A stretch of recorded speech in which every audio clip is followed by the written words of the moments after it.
Hi, welcome to my YouTube channel biology वाला DK. और आप कैसे हैं मित्र? हम पढ़ रहे हैं इस चैनल के माध्यम से जीआईसी, पीजीटी, टीजीटी का सिलेबस, जिसमें हम और हमारे मित्र डीके सर ने अच्छी शुरुआत की है। हम हिंदी मीडियम में आपको पूरा सिलेबस पढ़ा रहे हैं और हमारे मित्र पूरे सिलेबस को इंग्लिश में आपके साथ साझा कर रहे हैं। मित्रों, हमने पिछले वीडियो में पादप के बीजाणुद्भिद और युग्मकोद्भिद प्रावस्था की बात की।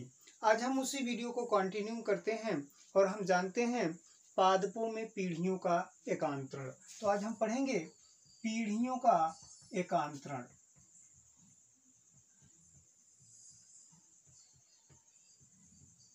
पीढ़ियों का एकांतरण, alteration in generation. Alteration in generation. मित्रों, अगर पादप का बीजाणु उद्भिद से युग्मकोद्भिद, अर्थात कह सकते हैं कि अगर कोई पादप एक पीढ़ी से दूसरी पीढ़ी में या दूसरी पीढ़ी से प्रथम पीढ़ी में अगर परिवर्तित होता रहता है तो उसे हम पीढ़ियों का एकांतरण कहते हैं। अर्थात पीढ़ी का एकांतरण क्या है? पादप का जीवन चक्र है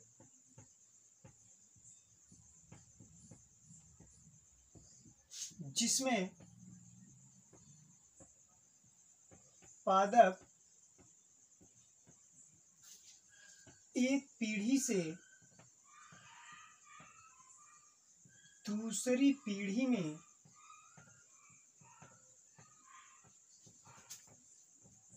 परिवर्तित होता है।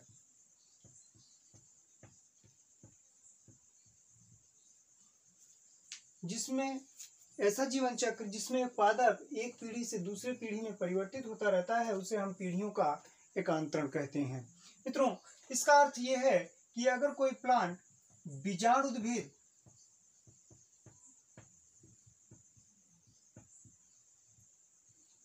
अर्थात द्विगुणित अवस्था में है और वो चेंज होता है युग्मकोद्भिद में,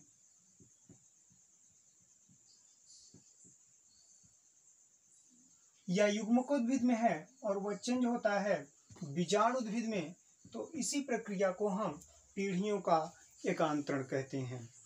इसी प्रक्रिया को हम पीढ़ियों का एकांतरण कह रहे हैं। मित्रों, अगर हम आगे बात करें तो ये जो पीढ़ियों का एकांतरण शब्द दिया है आपका, ये शब्द आपके दिए हैं हॉफमिस्टर ने।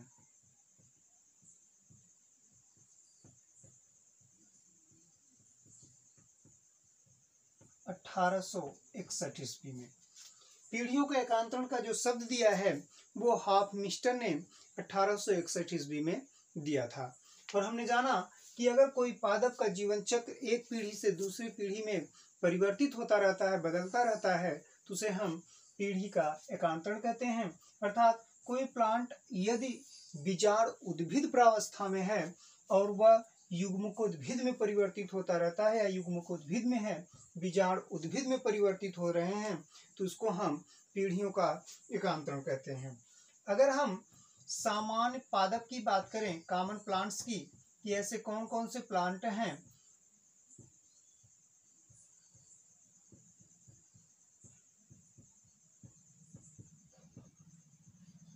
जिसमें आपके पीढ़ियों का एकांतरण देखने को मिलता है, अल्टरेशन ऑफ जनरेशन देखने को मिलता है, तो मित्रों इसमें हम शैवाल के बारे में अध्ययन करते हैं, ब्रायोफाइट्स, टेरिडोफाइट, जिम्नोस्पर्म, एंजियोस्पर्म।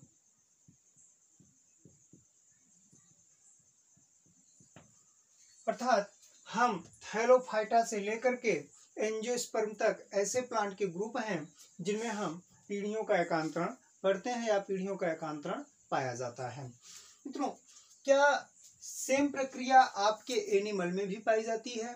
तो इसका जवाब है हाँ। एनिमल में एक संघ अर्थात एक फाइलम है जिसको हम सीलेंट्रेटा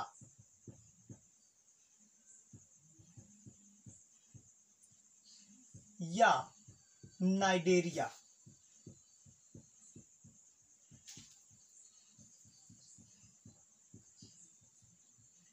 सिलेंट्रेटा या नाइडेरिया। मित्रों के ऐसा संघ है जिसमें क्लास है हाइड्रोजोआ, एक क्लास एक वर्ग है हाइड्रोजोआ। हाइड्रोजोआ में एक जीनस हम पढ़ते हैं, वो है ओबेलिया। ओबेलिया, ओबेलिया में अल्ट्रेशन ऑफ जनरेशन प्रेजेंट होता है और उसको हम नाम देते हैं मेटा जेनेसिस। Meta genesis. तो अगर पूछा जाए कि वह कौन सा संघ है जिसमें अल्ट्रेशन ऑफ जनरेशन देखने को मिलता है, तो वह संघ है आपका सिलेंट्रेटा या नाइडेरिया। तो क्या सभी नाइडेरियंस में मेटाजेनेसिस की क्रिया होती है? तो इसका जवाब है नहीं।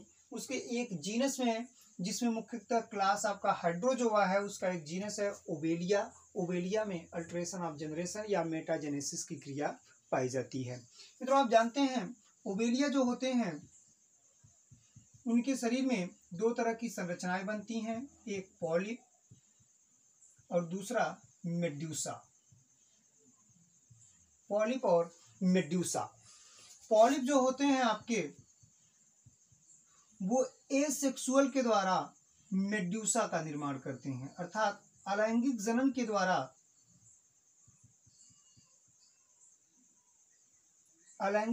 द्वारा मेड्यूसा का निर्माण करते हैं।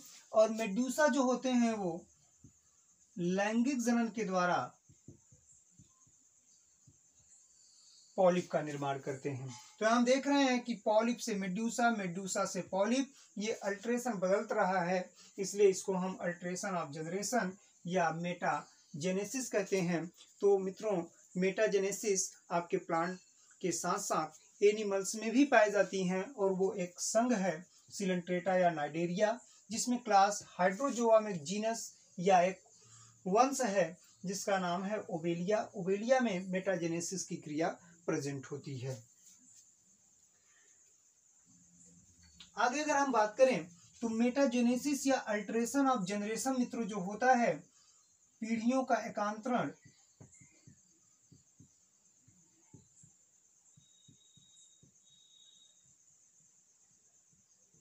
दो प्रकार का होता है।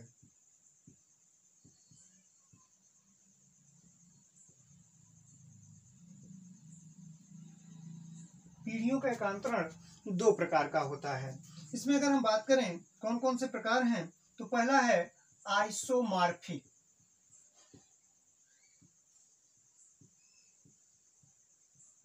दैट मीन्स सम आकार की, सम आकार की। नाम से स्पष्ट है सम आकार की। जब दोनों अल्ट्रेशन आकार की रूप से समान हो, जब दोनों पीढ़ियां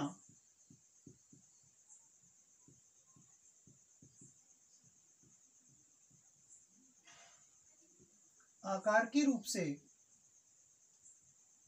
समान हो, तो उसे हम कहते हैं समाकार की या आइसोमॉर्फिक। मित्रों अगर इसके एग्जाम्पल की अगर हम बात करें कि कौन कौन से ऐसे प्लांट हैं जिसमें अल्ट्रेशन ऑफ जनरेशन सम आकार की या आइसोमॉर्फिक होता है, तो उसके एग्जाम्पल हैं आपके फ्रिस्टिलेला,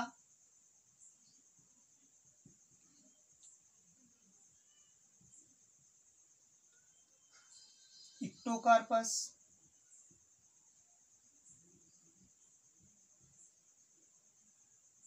अल्वा और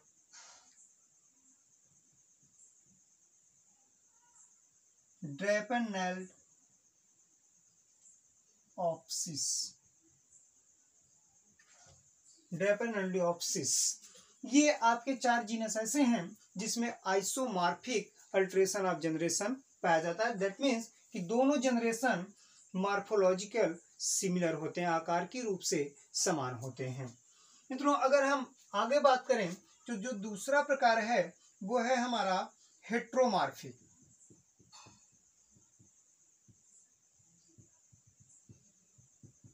दैट मीन्स विषम आकार की।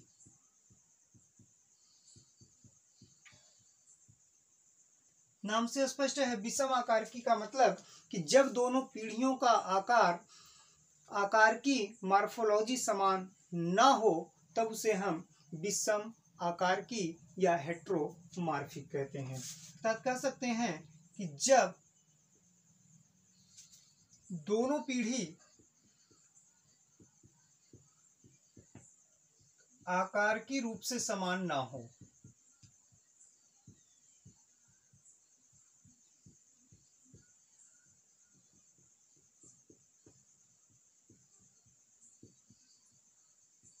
तब उसे हम विषम आकार की या हेट्रोमॉर्फिक कहते हैं। मित्रों, अगर इसके एग्जाम्पल की बात करें हम तो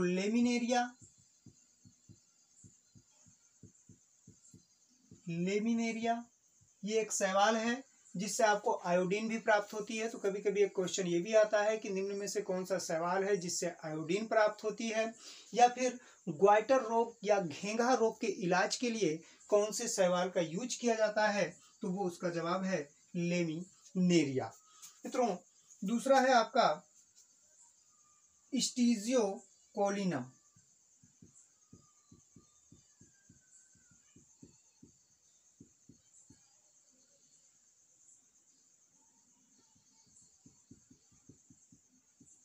ये आपकी ग्रीन हरी शैवाल हैं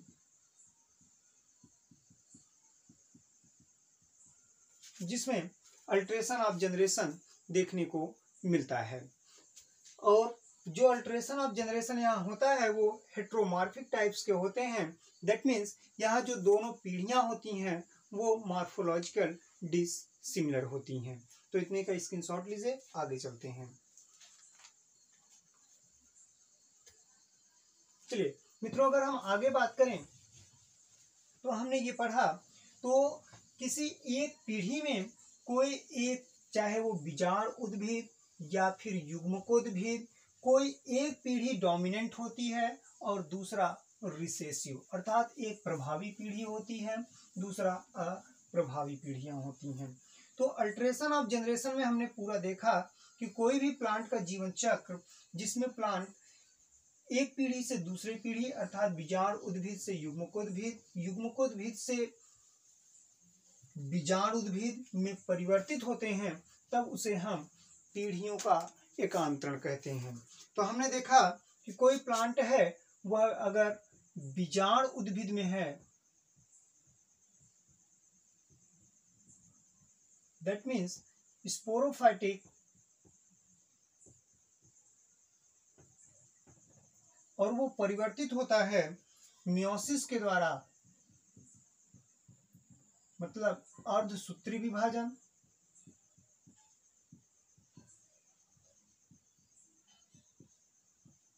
अर्धसूत्री विभाजन के द्वारा वो चेंज होता है गैमेटोफाइट जनरेशन में। दैट मीन्स युग्मकोद्भिद जनरेशन में, और फिर युग्मकोद्भिद में फर्टिलाइजेशन होगा, युग्मक बनेंगे और युग्मकों के बीच दो युग्मकों के मिलने की क्रिया को हम फर्टिलाइजेशन या युग्मक संलयन के नाम से जानते हैं, या इसी को निषेचन के नाम से भी जानते हैं। तो यहाँ फर्टिलाइजेशन होंगे और फर्टिलाइजेशन के द्वारा फिर से बीजाण उद्भिद का निर्माण होगा। तो यहाँ हमने बात की कि किसी पीढ़ी में किसी भी पौधे के जीवन चक्र में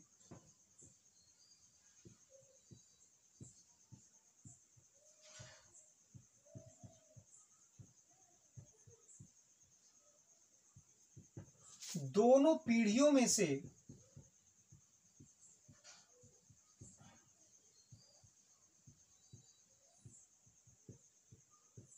एक पीढ़ी प्रभावी होती है।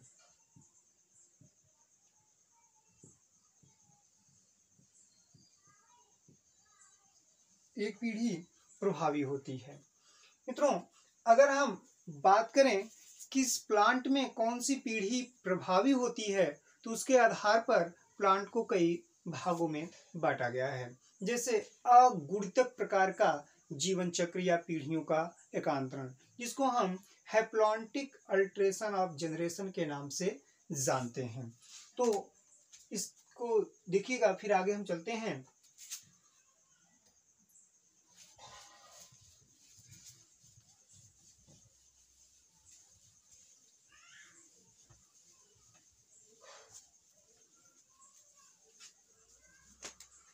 मित्रों, हम अगुणितक जीवन चक्र की बात करते हैं।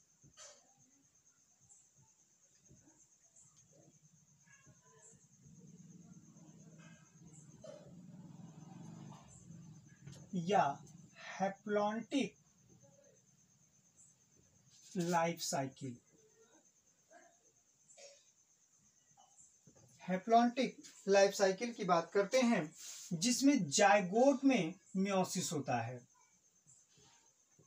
तो यहां हम जायगोटिक मियोसिस अर्थात जायगोट में अर्धसूत्री विभाजन देखने को मिले, तब उसे हम हैप्लॉन्टिक या अगुणितक जीवन चक्र के नाम से जानते हैं।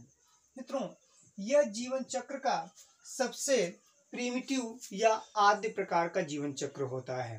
प्लांट के अगर हम कोई क्वेश्चन आए कि हैप्लॉन्टिक, डिप्लॉन्टिक, हैप्लोडिप्लॉन्टिक कौन सा सबसे प्रीमिटिव लाइफ साइकिल है या कौन सा अल्ट्रेशन सबसे प्रीमिटिव है, तो वो आपका है haplontic life cycle is the primitive life cycle of the plant. तो ये अगर हम बात करें तो ये क्या है, जीवन चक्र का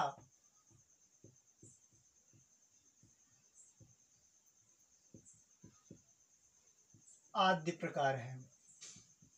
आद्य का मतलब यहां प्रीमिटिव से है।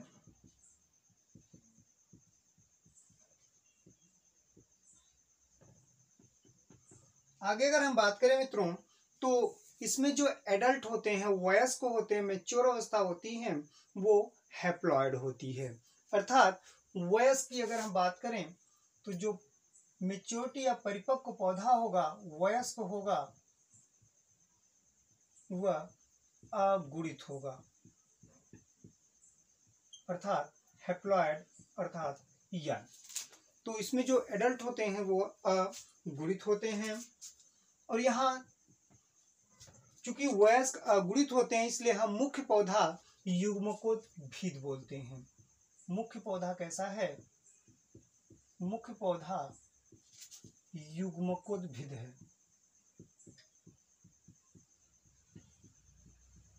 अर्थात यन होता है।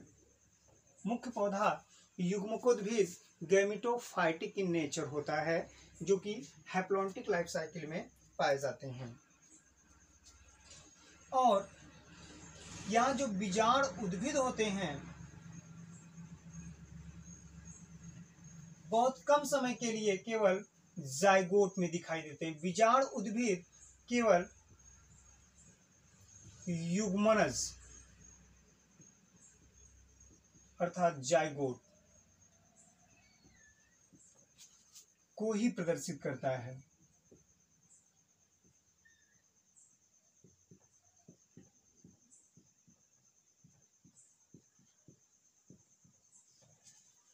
बीजाणु उद्भिद केवल युग्मनज या जाइगोट को ही प्रदर्शित करता है।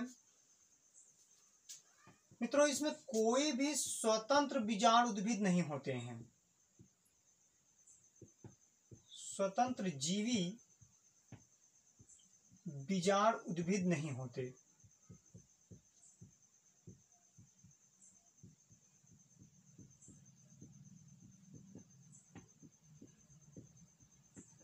That means no free living sporophyte.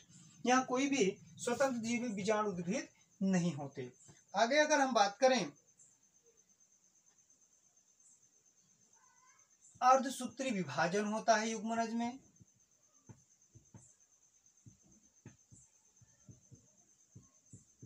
अर्धसूत्री विभाजन होता है युग्मनज में, और जिसके कारण अगुणित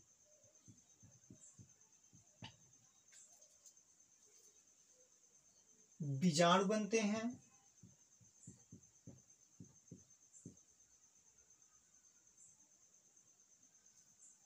और यही अगुणित बीजाणु समसूत्री विभाजन के द्वारा बट करके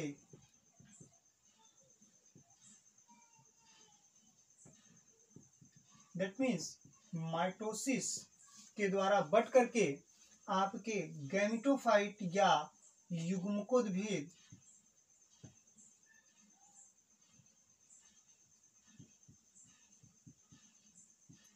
मेन प्लांट बॉडी का निर्माण करता है। तो हम देख रहे हैं कि आपके युग्मनज में अर्धसूत्री विभाजन होता है, जिसके कारण अगुणित बीजाणु अर्थात हैप्लॉइड स्पोर बनते हैं। स्पोर में माइटोसिस की क्रिया होती है और वो माइटोसिस के द्वारा बहुत सारे यन युग्मकोद्भिद प्रावस्था का निर्माण होता है। तो यहाँ हम जो मेन प्लांट होते हैं उस ऊपर आपको बताएगा कि मुख्य पौधा युग्मकोद्भिद होता है, मेन प्लांट यन होता है, तो यहाँ एन का निर्माण होता है। मित्रों अगर हम बात करें आगे,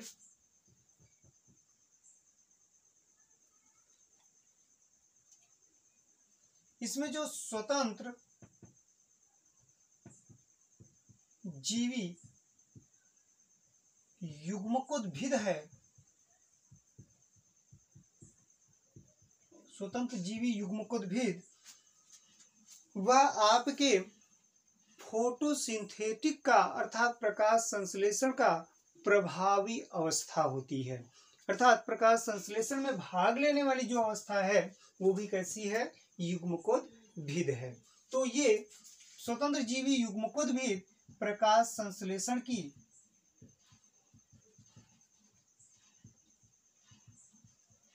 प्रभावी अवस्था होती है, प्रभावी अवस्था होती है। अगर हम इसके एग्जाम्पल की बात करें मित्रों कि कहाँ कहाँ जीवन चक्र हैप्लॉन्टिक साइकिल पाया जाता है, अगर एग्जाम्पल की बात करें तो ये एग्जाम्पल आपको बॉल बॉक्स में देखने को मिल जाएगा, स्पायरोगायरा में देखने को मिलेगा। मित्रों आप जानते हैं स्पायरोगायरा को पांड सिल्क या तालाब का रेशम के नाम से भी जानते हैं। इस सिंपल क्वेश्चन भी कभी कभी एग्जाम में आपको देखने को मिल जाते हैं कि निम्न में से तालाब का रेशम कौन सा है, तो तालाब का रेशम स्पायरोगायरा के नाम से जानते हैं। और उसके बाद क्लेमाइडोमोनास,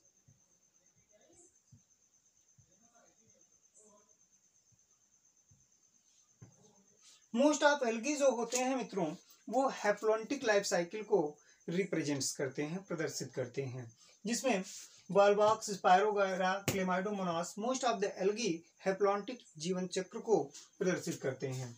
अगर इनके हम लाइफ साइकिल की बात करें तो यहाँ गैमेटोफाइट चेंज इनटू गैमेटेंजिया, युग्मक धानी बनाते हैं। युग्मक धानी में आपके गैमीट का निर्माण होता है अर्थात युग्मक बनते हैं। युग्मक आप जानते हैं दो प्रकार के, male gametes and female gametes. ये शैवालों में जो गैमीट होते हैं वो मुख्यतः तीन प्रकार के बनते हैं, isogamous, heterogamous and isogamous. That means isogamous, anisogamous और हेट्रोगैमस। मित्रों हम जानते हैं कि आइसोगैमस दैट मीन्स कि जब दोनों युग्मक एक समान हो, मार्फोलॉजिकली एक समान हो, तो उसे हम क्या कहेंगे, आइसोगैमस। एनाइसोगैमस जब मार्फोलॉजिकली डिसिमिलर हो अर्थात एक युग्मक बड़ा हो और एक युग्मक छोटा हो, तब उसे हम असम युग्मकी कहते हैं। और तीसरा होता है हेट्रोगैमस। हेट्रोगैमस जब एक गैमीट मादा फीमेल ओवम की तरह और दूसरा शुक्राणु की तरह कार्य करता है तो उसे हम विषम युग्मकी कहते हैं। दोनों युग्मक फर्टिलाइजेशन की क्रिया होती है। यहाँ हमने युग्मकों भी देखा, ये भी यन है, गैमेटेंजिया भी यन है, गैमीट भी यन है, और दोनों गैमीट यन यन मिल करके 2n जाइगोट का निर्माण करते हैं। 2n जाइगोट का निर्माण करते हैं। जाइगोट में फिर से मियोसिस अर्थात अर्धसूत्री की क्रिया होती है। ऊपर आपने लिखा अर्धसूत्री विभाजन, युग्मनज जिससे हैप्लॉइड बीजाणु बनते हैं। तो यहाँ आपके अगुणित या हैप्लॉइड स्पोर बनते हैं और ये हैप्लॉइड स्पोर फिर से एग्रीगेट होकर के गैमेटोफाइट का निर्माण करते हैं। तो मित्रों, इस तरह का अगर जीवन चक्र है तो उसको हम हैप्लॉन्टिक लाइफ साइकिल के नाम से जानते हैं।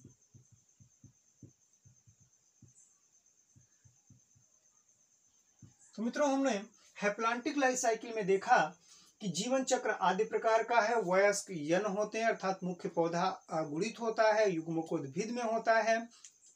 जो बीजाणुविद अवस्था है बहुत कम समय के लिए पाई जाती है और बीजाणुद्भिद केवल जायगोट को प्रदर्शित करता है, युग्मनज को प्रदर्शित करता है। उसी में अर्धसूत्री विभाजन होते हैं, जिसके फलस्वरूप फिर से अगुणित बीजाणु बनते हैं और वह अगुणित बीजाणु वयस्क होकर के फिर से युग्मकोद्भिद का निर्माण करते हैं। तो इतने एक स्क्रीनशॉट लीजिए, आगे चलते हैं। चलिए आगे देखते हैं। तो दूसरे जीवन चक्र की अगर हम बात करें तो यहाँ है डिप्लॉन्टिक जीवन चक्र, अर्थात द्विगुणितक जीवन चक्र। मित्रों, जैसे हमने देखा कि अगुणितिक में सबसे ज्यादा जो प्लांट वयस्क अवस्था में पाए जाते हैं, अर्थात मुख्य पौधा जो होता है वो आपका युग्मकोद्भिद प्रावस्था में था, अर्थात यन प्रावस्था में था। यहाँ हम डिप्लॉन्टिक लाइफ साइकिल पढ़ रहे हैं, जिसमें हमारा प्रभावी स्टेज जो होगा वो 2 यन अवस्था होगा, जबकि अप्रभावी स्टेज आपके यन वाले होंगे। ठीक है, तो हम आगे डिप्लॉन्टिक या द्विगुणितक जीवन चक्र की बात करते हैं।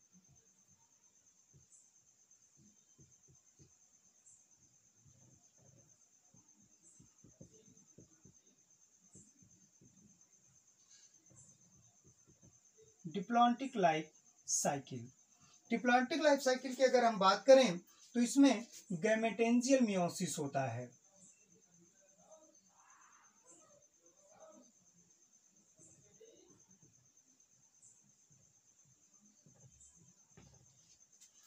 दैट मीन्स गैमीट बनने के समय अर्धसूत्री विभाजन की क्रिया होती है। दोनों गैमीट आपस में मिलकर के फिर से 2n जायगोट का निर्माण करते हैं और जायगोट फिर से आपके 2n पौधे का निर्माण करते हैं।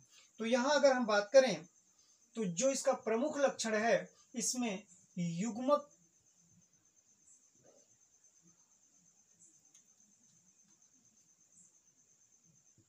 अर्धसूत्री विभाजन होता है। दैट मीन्स युग्मक के बनने के समय अर्धसूत्री विभाजन देखने को मिलता है।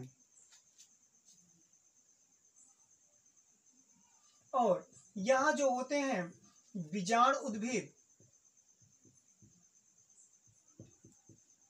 अर्थात स्पोरोफाइट, ये प्रभावी प्रकाश संश्लेषी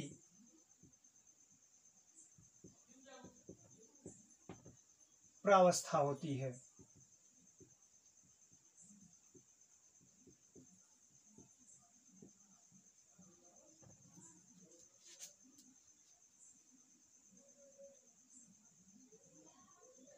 और अगर हम गैमेटोफाइट जनरेशन या फिर युग्मकोद्भिद जनरेशन की बात करें तो वह आपके युग्मक को प्रदर्शित करता है।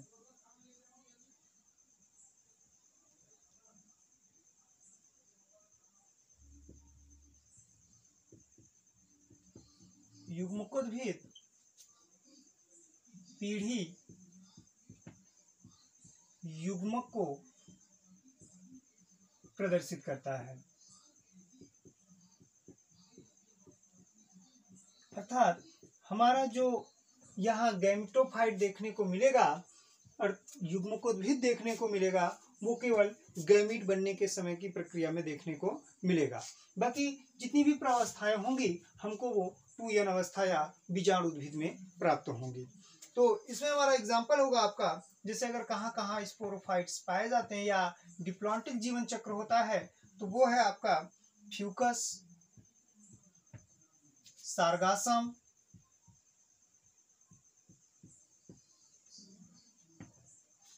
डायटम जिसको हम सुनहरा शैवाल या गोल्डन एल्गी के नाम से भी जान रहे हैं, जिम्नोस्पर्म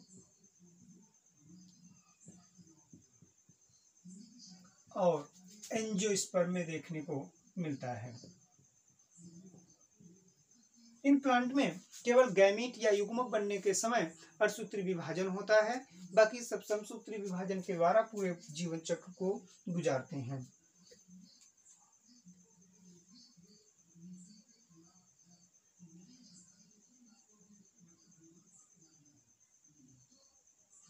जितने भी सीड बियरिंग अर्थात बीजी पौधे होते हैं, बीजी पौधे, अब चाहे बीजी पौधों में नग्न बीजी पौधे हों या आवृत बीजी पौधे हों, नग्न बीजी अर्थात जिम्नोस्पर्म जिनके बीज के ऊपर कोई भी आवरण नहीं पाया जा रहा है ऐसे पौधे हों, या फिर जिनके बीज के ऊपर सीड कवरिंग पाई जा रही है ऐसे पौधे हों जिसको एंजियोस्पर्म कह रहे हैं, उनमें जो जीवन चक्र होता है वो मुख्यतः आपके डिप्लॉन्टिक जीवन चक्र होते हैं। तो बीजी पौधे मुख्यतः जिम्नोस्पर्म और एंजियोस्पर्म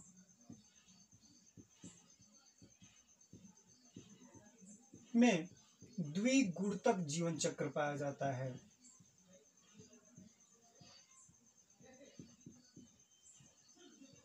द्विगुणितक जीवन चक्र होता है।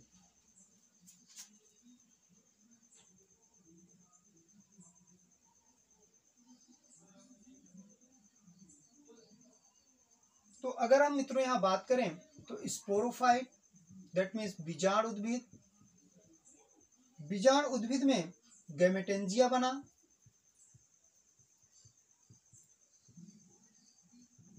ये गैमेटेंजिया में मियोसिस की प्रक्रिया हुई अर्थात अर्धसूत्री विभाजन की प्रक्रिया हुई। इस अर्धसूत्री विभाजन के फलस्वरूप गैमीट का निर्माण हुआ। गैमीट अपने को बताया कि दो तरह के, एक मेल और दूसरा फीमेल। तो यहाँ दोनों में सिनगैमी हुए अर्थात युग्मक आपस में, गैमीट आपस में मिले। मिलने की प्रक्रिया के बाद जायगोट का निर्माण किए और जायगोट से फिर से आपके स्पोरोफाइट का निर्माण हुआ। तो मित्रों हमने देखा कि मियासिस से लेकर के युग्मक के मिलने की प्रक्रिया क्या है, यन है, और बाकी पूरा प्लांट क्या है, 2 यन है। इसीलिए हमने शुरू में गैमेटेंजियल अर्थात गैमेटेंजिया जो युग्मक धानी बना था, उस युग्मक धानी में ही मियोसिस या अर्धसूत्री विभाजन की प्रक्रिया होती है, इसलिए पहले ही हमने उसको गैमेटेंजियल मियोसिस या युग्मक धानी अर्धसूत्री विभाजन के नाम से जाना था। मित्रों इतने का स्क्रीनशॉट लीजिए, आगे चलते हैं।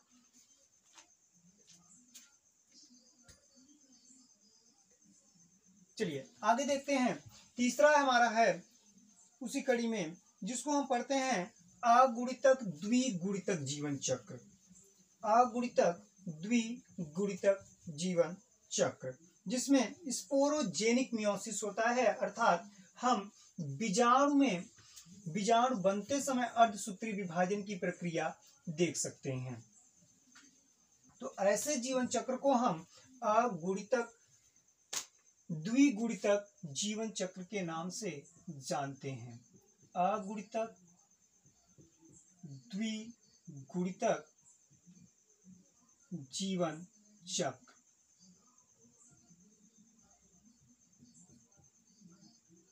अर्थात haplo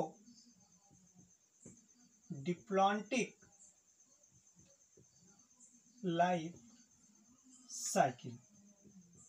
haplo diplontic life cycle नाम से स्पष्ट है, अगुणितक द्विगुणितक दोनों प्रावस्थाएं समान समय के लिए होंगी। जितनी अवस्था अगुणित की चलेगी उतनी अवस्था हम द्विगुणित की भी देख सकते हैं। मित्रों यहाँ पे अगर अल्टरेशन ऑफ जनरेशन की बात करें तो जो हमने हैप्लॉन्टिक टाइप का पढ़ा उसमें जो मेन प्लांट्स होते हैं वह आपके काफी लंबे समय के लिए युग्मक उद्भिद पाया जाता है। 2n अवस्था काफी समय के लिए, कम समय के लिए पाई जाती है, जबकि जो हमने द्विगुणितक या स्पोरोफाइटिक या डिप्लॉन्टिक लाइफ साइकिल पढ़ा उसमें हमने देखा कि 2n लाइफ साइकिल काफी समय के लिए होती है और जो यन अवस्था होती है वो केवल युग्मक बनने के समय हो रहा है अर्थात बहुत कम समय के लिए है। अर्थात यहाँ हम अगुणित या द्विगुणितक जीवन चक्र में देखेंगे कि जो दोनों प्रावस्थाएं होंगी वो लगभग समान समय के लिए पाई जाएंगी। जितना पादप में अगुणित अवस्था जितने समय के लिए रहेगा उतने समय के लिए ही वह द्विगुणित अवस्था देखने को भी मिलेगी। तो यहाँ हम देखते हैं कि जैसे अगर कोई प्लांट स्पोरोफाइटिक अर्थात बीजाणु उद्भिद में है तो वो स्पोरेंजियम बनाएगा, बीजाणुधानी बनाएगी, इसको हम बीजाणुधानी कह रहे हैं।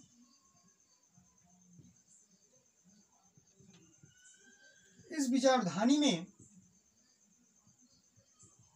मियोसिस अर्थात अर्धसूत्री विभाजन की क्रिया होगी, जिसके कारण स्पोर बनेंगे। ये स्पोर गैमेटोफाइट अर्थात यंग प्लांट को जनरेट करेंगे। अब ये जो युग्मविद है ये सेक्स ऑर्गन या लैंगिक अंग का निर्माण करेगा और इससे आपके दो गैमीट बनेंगे, फीमेल मेल। ये दोनों फर्टिलाइजेशन में भाग लेंगे। फर्टिलाइजेशन के बाद आपको पता है कि जायगोट बनता है और जायगोट 2n होते हैं और फिर से स्पोरोफाइट का निर्माण होता है। तो हाँ मित्रों, हम देख रहे हैं फर्टिलाइजेशन से लेकर के मियोसिस तक की प्रक्रिया 2n और इसके सारी नीचे की क्रिया n होती है। तो इसमें हम अल्ट्रेशन ऑफ जनरेशन में जो हैप्लॉयड और डिप्लॉयड का कॉम्बिनेशन एक समय के लिए एक साथ के लिए होता है उसी को हम हैप्लोडिप्लॉन्टिक लाइफ साइकिल कहते हैं। तो यह सबसे ज्यादा जो याद करने वाली चीज है, यहाँ स्पोरोजेनिक मियोसिस होता है।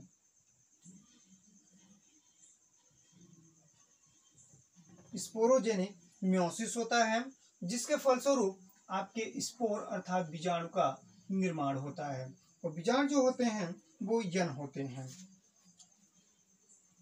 और ऐसे स्पोर को हम मियोस्पोर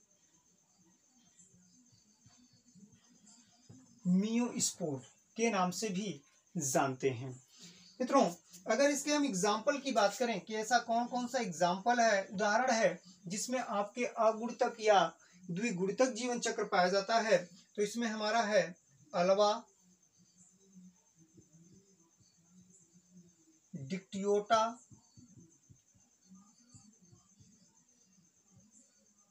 इक्टोकार्पस,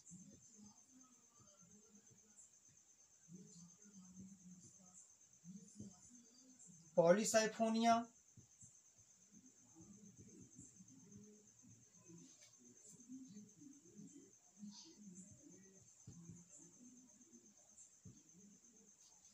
केल्प,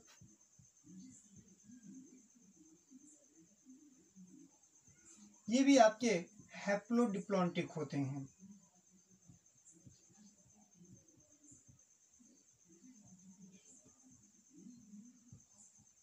केल्प की लंबाई लगभग कई मीटर तक भी बढ़ सकती है, इसलिए इसको वृक्ष के समान संरचना के नाम से भी जानते हैं।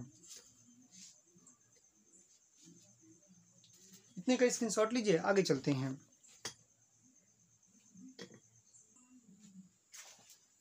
मित्रों, तो आज का वीडियो आपको कैसा लगा इसको कमेंट बॉक्स में आप जरूर बताएं।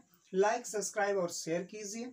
हम पूरा सिलेबस कुछ ही महीनों में कंप्लीट पूरा करने का प्रयास करेंगे। हमारे मित्र की सहायता से आप अंग्रेजी में इस सेशन को इस वीडियो को अंग्रेजी में या पूरे सिलेबस को आप अंग्रेजी में पढ़ सकते हैं। मित्रों, हम दोनों का प्रयास है कि आप लोगों को कम समय में अधिक से अधिक सिलेबस कवर कराया जाए और टीजीटी, पीजीटी या जीआईसी के आने वाले एग्जाम के लिए आप तैयार रहें।